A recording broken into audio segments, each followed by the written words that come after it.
How's it going, guys? So I'm back with another video, and as promised, here is the new PCM tune that I got from PCM Performance. The guy, his name is Alex. He was the one who was actually helping me out. Summary on this: this is a 91 bass tune. I know I should have gone with the 87 to save more gas. Gas is pricey, but I want the performance. Is it much more? Apparently it's between 5 and 10 horsepower, give or take, but I just want the best performance that I can possibly get. This unit, I think it was like $200 to have it flashed. He's very good person to deal with. He actually responds to emails very fast, and I paid extra shipping, so I got this within, sorry, car coming in the way. I paid extra shipping for it, so I got it very fast. I wanted to have it here as on my day off, so if something happens or the car doesn't turn on, like I said, this is my daily driver, I wouldn't be able to fix it or swap it back. So what I'm going to end up doing is start taking this out. This is my ballast for my projector, so I'm going to start taking this out and just going step by step. And yesterday I don't know it was going to come this fast, but it actually did. But right now it has 91 octane. Right now it has 89 octane. Should have put 91 in yesterday, but like I said, I thought it was going to be here around Thursday, and I usually go through gas pretty quick. So right now 89 is in the car. I also forgot to mention the biggest reason why it had this computer flashed. The air pump went out on me again, and not only that, these air pump injections, these right here, as you can see, these keep failing on me. I've already replaced 3. It doesn't matter what company I go with, they just keep failing. So what I end up doing is I'm gonna have, I think I posted this on my last video, but the GM made a service bulletin where you can actually have your computer reflash, so the air pump injection system on here stops working. So that's the biggest reason why I'm going to end up doing this PCM flash, and also performance, etc., etc. But I was tired of seeing the check engine light, and also once this clogs up, this air injection check valve clogs up, you'll start to hear a loud winding noise until you start accelerating, and then it goes away. And like I said, I'm going to be deleting this, eliminating the pipes and stuff on a later video. But for now, what I'm going to just end up doing is see how this computer computer swap and step-by-step process, and see if there's any issues, any hiccups, any difficulties in how to do it, because I've never done it before. So if I mess up, it's going to be live and recorded on video. All right, stay tuned. So this is what I've done so far. So let's say you guys have the stock air box, or majority of the people who have these cars have a cold air intake box or cold air filter. So all I did was take this off. You don't need me to do that. Once you want to get access to the computer, these 2 tabs right here, you press them with your fingers and it pops up. It's pretty easy. Now for this connection, this right here, you're gonna get a pocket screwdriver, and obviously I can't do it with a camera, but you're gonna lift it up, and at the same time you're lifting it up, right here inside, between the red piece and the gray piece, you're just gonna go back up and it's gonna pop out. So once you have that from right here, see what I'm talking about, that little piece. So once you pop that out, it's gonna be, depending on where you live, these are pretty hard. Just make sure you don't pull the cords right here. You pull on this, so you press down once, because this is going to be inside here. Hold it down, and you I pushed in and then pushed out, because this is the rubber pieces are kind of stuck in there. So repeat the process on the other sides and install the new PCM, and I'll be right back. I also forgot to mention these. Let me see if the camera can pick it up. Well, it doesn't want to pick it up. Well, anyways, these little red tabs have their own individual side. They're numbered. So this one came off of this one. This is number 5. This one goes on red. So each of them are going to have its own corresponding spot. So just make sure when you're pulling these out, you just don't scramble them and just put them back. Just make sure you have them in the correct spot. I'm just lining these up on the floor. I know I'm not going to step on them. And they're based on the corresponding sides. Alright, so and just like that, the new computer is installed. Didn't film it. 1, I don't have a stand yet. The 2, it's literally bolt-in. Go corresponding to the same colors. If you look at this is the factory Delco. Each cable is going to have its own color. There's a clear cable. You'll see when you take them off, it goes there. Red, blue, and black. It's very, very simple. Super easy. You cannot mess this up unless you mess up the clips. But like I said, that's pretty easy once you take them out. So, and I'm going to clear the DTCs because they do have the check air pump on and also the check valves on that side. And then I'm also going to take the air pump relay off. Now, you don't have to do this, but I'm doing this since I had this is the air pump relay. And then this is the little fuse. This fuse controls this, by the way, your headlight. I don't have this off. I don't work on the car at night if I do have a big flashlight. But this is the fuse to take the, right here. This one right there, that's the fuse that controls the hood light and the air injection pump to come on and the air pump relay. And I'm going to do that. I'm also going to disconnect that, the air pump and air injection pump. But that's after I clear everything. Like I said, I've done that in a previous video. So if you guys need to do that, check it out because I did that one on that. Very easy, but I'm going to take everything out. If the car doesn't start, etc., etc., it's going to be captured in live on video. All right, so I'm going to clear the DTCs out. I already took everything out, the fuse and the relay, and I'm just going to use this. I've been using this to clear all the codes. You can use whatever one you want. They're pretty cheap now. You can get them on Amazon. Just an OBD2 reader, and it clears codes. This was given to me by my brother a few years ago. Everything's been working so far. And all you got to do is plug this in right here. And I don't think I can... and you have the ignition on. I don't think I can film and record it at the same time because it's on my phone. But you just got to go to your Bluetooth settings and you go to OBD2 links, I believe. And then it connects right to your Bluetooth. The app that I use is called Torque. You can use I believe you can use any app. I'm not sure. Don't quote me on that, but that's what I use. I just use Torque, but you can find your own. Like I said, relatively cheap, and it's a good investment, especially if you just need to clear codes or you don't have to go to a dealership or a mechanic or whatever.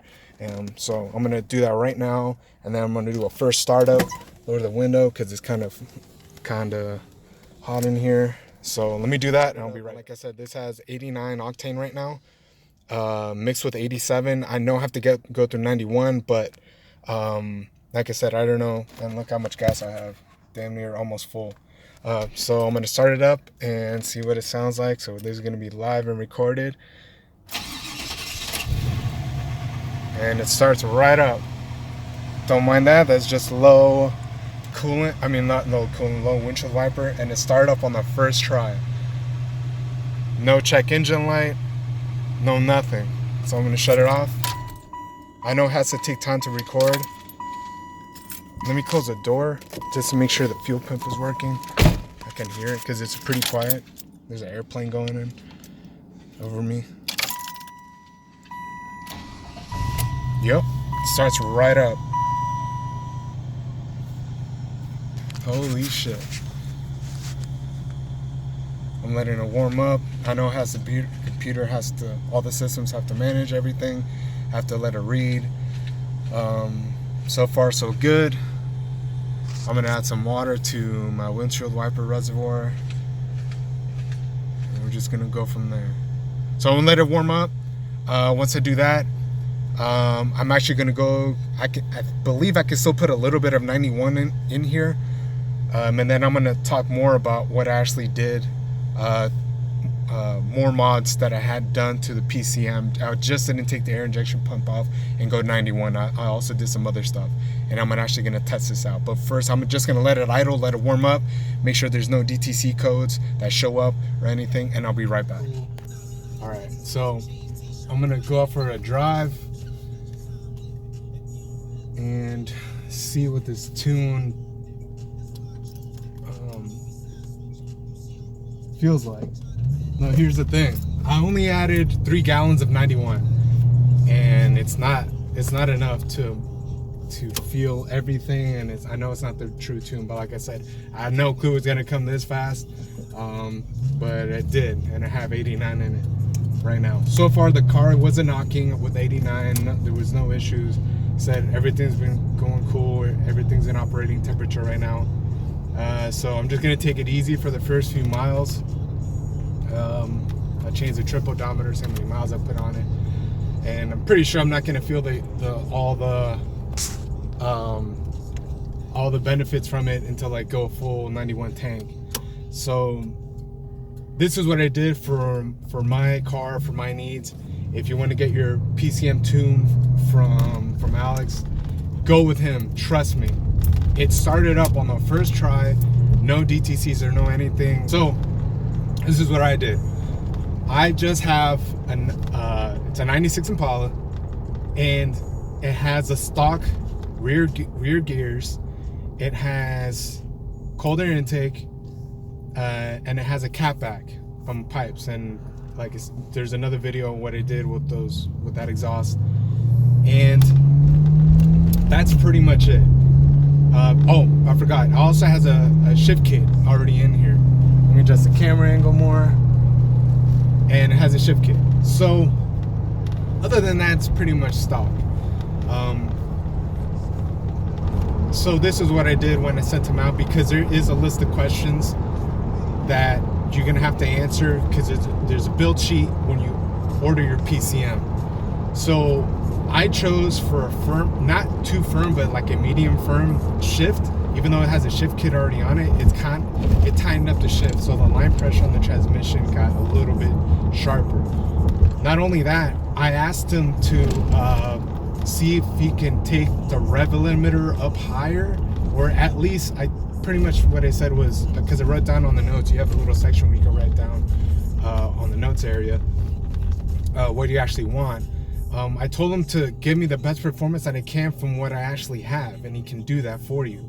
I'm gonna put in more miles, and I'm actually gonna go wide open throttle and see what it actually does. I also took off the top speed limiter. Not like if I'm gonna go 160 or 180 miles an hour in the car. I have no room to actually go even actually do that, but just to have that option to actually do that, I took that off. And before, when I was actually gonna but let me go back a little bit. When I first sent out the PCM tune, I said I want the best performance I can from the stock setup that I actually have. Like I said, I don't have a big torque converter, 3000 stall. I don't have 373s. I don't have 91. I don't have like anything power outer wise. So I just said, let me get the best performance that I can. He literally just responded was, you have to go 91, especially with the mods that I have right now. So I was like, okay.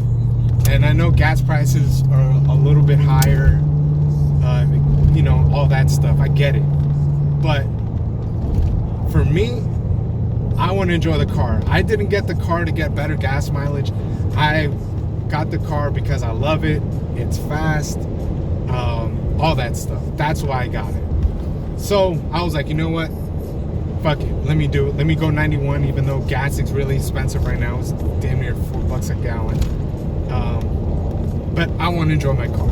And I just want to enjoy it. I'm not going to let the fear of gas get in the way of my happiness. I'd rather have the power and all that stuff than just go with the 87 tune. Now, my initial thoughts on this so far right now is the transmission shift points, or wherever they are at, whatever he did to them, it feels different. It's awesome. It's actually a lot smoother. I thought the car was each gear was gonna like snap really hard, but it's not. It, even though I told them a medium shift, the transmission line pressure, it's smooth, but I can already tell, because I'm already used to the car, that the shift points are at a different RPM band, and it's, I can't explain it, but it just take my word on it. So right now, temperatures are almost up, and I'll give it a little bit of gas once I get a clear shot. So let's say you have supporting mods. Let's say you have a torque converter, 373s or 410s, which I wouldn't recommend for a daily driver. Now, if you're drag racing the car, or you know that's your thing, goes with 373s. But let's say you're saying, well, $200 plus whatever shipping. It's a lot of money. It is a lot of money. But are you actually going to enjoy the car? Are you actually going to drive it? If it is, then go with the tune, and that's what I did. So now you're going to outweigh your costs. Now you're going to say, well, if I get these supporting mods, if I ever decide to, you know, go bigger injectors, bigger this, bigger that, have your plan already set up and be like, okay, this is what my car is going to be used for. My car is going to be strictly used for drag racing. My car is going to be a cruiser, whatever it is. Have a plan and then go for the tune, because you don't want to be sending the tune back and forth, and always changing your mind of what you're actually going to do. So before you even start spending any money, just make sure that you already have a plan of what your car what you're trying to achieve with your car. That's pretty much it. For me, I drive the car daily. It's my only car. So what I wanted is something with more performance, better shift points, take the RPM up a little higher, and let me see what I can actually do with just this stock setup. I'm not going to go supercharger. I'm not throwing nitrous. If the motor ever blows, you know, or goes out on me, I'll probably just do an LS swap. And that would be my move. That's why I'm not investing so much just into this motor, because if I did, then I would get heads, I would get cams for the LT1, I would get the Torx head, the Torx, I believe that's what's the company's name.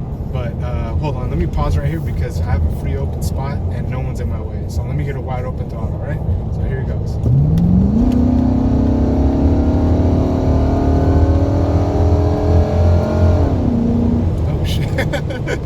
That was 55. By the way, I'm filming in Mexico, by the way. I'm all the way down here in beautiful Mexico. All right. It for sure picked up. Yeah, okay. All right. Now this tune. All right. The seat of the pants feel would just, like I said, I don't have the full 91 in my tank, but the moment, there used to be a hesitation. There used to be a hesitation if you have a 94 to 96 or even a Caprice Impala. There was a hesitation where you step on the gas and then it won't downshift, even though you have a shift kit, it won't downshift that well.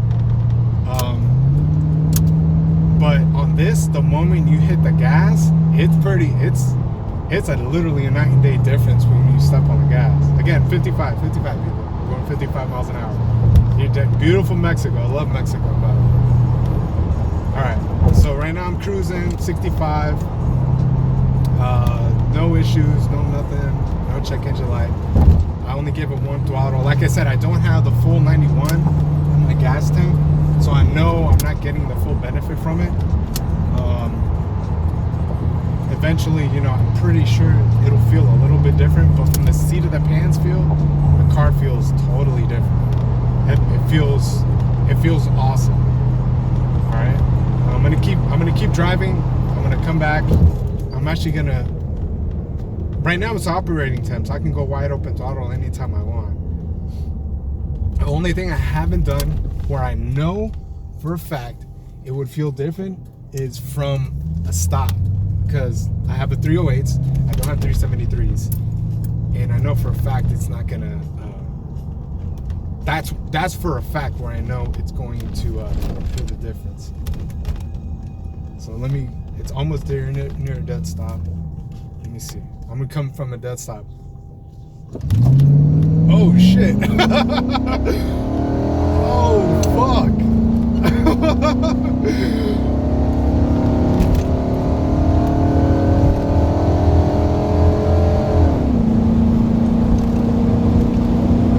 All right. Holy shit. Okay. This thing's a fucking beast. I am telling you. Holy shit. I am telling you 100% for a fact. This thing is an animal. Holy shit. I don't have 373s. I don't have a torque converter. But the way this car took off on the line is amazing. Holy shit. It put me back in my seat. Oh, all right. Let me calm down for a second. Man. Oh, man. Okay. Wow.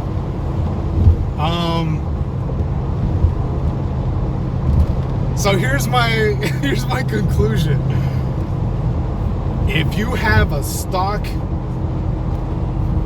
car like the way I have with basic mods, cold air intake, exhaust, basic stuff, without doing 373s and something crazy, or some big crazy power adder, you will enjoy this modification. You will enjoy this tune. I am telling you, the car is in operating temperature. The way I took off from the dead stop had never happened before. This thing is a beast. Like, I'm not being a Ferrari Enzo. I'm not saying that. I'm not saying that. But if you daily drive your car, and if you know your car like you know nothing else, this is all you know. This thing wakes the car up. So, what are you gonna decide? 87 or 91? That's the big question now, right? You're saying, okay, Salvador, you convinced me. Get a tune. Go to PCM Performance. Get a tune. What are you gonna choose? That's based on you. That's based on your budget. That's based on everything. If I can do it over again, I wouldn't go 87. I would go right to 91. Reason why? I enjoy the car. I want to experience that feeling, that powerful feeling I know these cars have, because GM detuned all these and gave all the power to. I mean, I can go into a deeper conversation why they did that, but that's what I would choose based on what you want, what you're actually doing. 87 or 91. There's a billion discussions. So if you're an owner and you're looking at owner of one of these cars and you're looking at this and be like, all right, it's kind of gas, it's kind of expensive. What are you gonna do? Do that. I would choose 91. I would not go 87. I'm pretty sure if I went 87, I would not have felt the same performance. I can't really judge it, but I can only judge it from the way this car feels. I'm cruising at the same speed. This car feels different. I'm telling you, there's something here that he did that he sprinkled his like little magic to it. But I felt it for damn sure is that takeoff. Only time I've ever felt that is on a car where I know for a fact they just did a gear swap and a torque converter swap on one of these. That's for sure. Let's say eventually I do decide one day to go 373s or 342 gears or something like that, and add a larger torque converter and get the program, because you will have to reprogram and send it out and go that. I would definitely still go 91. If you have any questions, hit the comments down below. Again, I got it from PCM Performance. The guy's name is Alex. And stay tuned for the next video. I may be going headers, not sure yet. Oh, you know what? Before I even do the headers, long tubes, by the way, I'm gonna start deleting that air injection pump system, and I'm gonna tell you guys what you need to get in order for you to do that and pass smog when you're keeping your stock manifolds and all that stuff. So like I said, share, like, comment, subscribe if you haven't. I'm almost at 1,000 followers, and hopefully you guys enjoy this video, and just keep sharing it, keep liking it, keep doing that. I do read the comments. I try to get to them as much as I can. And also, if you haven't already done so, follow me on my Instagram, 96_kings with the Z. I'll put that in the video too, and I'll catch you guys next time.